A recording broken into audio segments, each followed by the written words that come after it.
నారాయణపురం అనే ఊరిలో ఒక రైతు ఉండేవాడు. ఆ రైతుకు ముగ్గురు కొడుకులు. వాళ్ళకి ఏ పని చేత కాదు. తినడం పడుకోవడం చేసేవారు. ఒట్టి సోమరిపోతులు. ఆ కొడుకులను చూసి ఆ తండ్రి నిత్యం కుమిలిపోతూ ఉండేవాడు.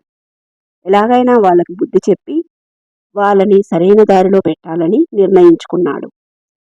అనుకున్నదే తడవుగా ఒకరోజు ఆ రైతు తన ముగ్గురు కొడుకులను పిలిచి, నేను ఒక బిందెలో బంగారు నాణాలు పోసి మన చేనులో ఒక చోట పాతిపెట్టాను. దానిని పాతిపెట్టి చాలా కాలమైంది. నేనవి ఎక్కడ పాతిపెట్టానో మరచిపోయాను. అందుచేత మీరు ఆ చేనును తవ్వి ఆ బిందెను తీసుకురండి అని ఆ రైతు ఆ ముగ్గురు కొడుకులకు చెప్పాడు. రైతు ఆ మాట చెప్పగానే కొడుకులు ముగ్గురు మహా సంతోషపడిపోయారు.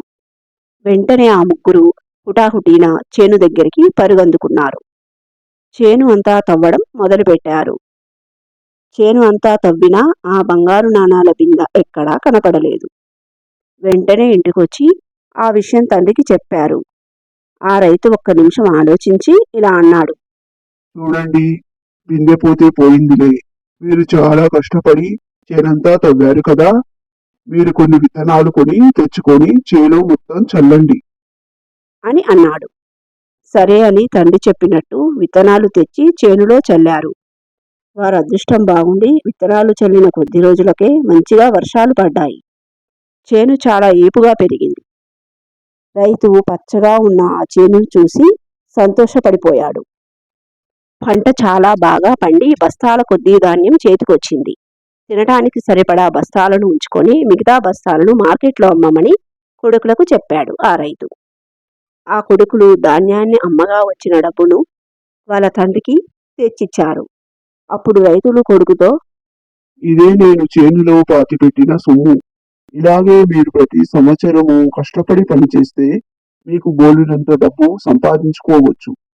మీరు కడుపు నిండా తినవచ్చు, నలుగురికి పెట్టవచ్చు. అని ఎంతో సంతోషంగా చెప్పాడు. తండ్రి మాట విన్న కొడుకులు సిగ్గుపడ్డారు. వారికి జ్ఞానోదయమైంది. అప్పటి నుంచి ఆ ముగ్గురు ఎంతో కష్టపడి పనిచేసి డబ్బు సంపాదించి కోటీశ్వరులయ్యారు. నీతి: కష్టపడితే ప్రతిఫలం దక్కుతుంది.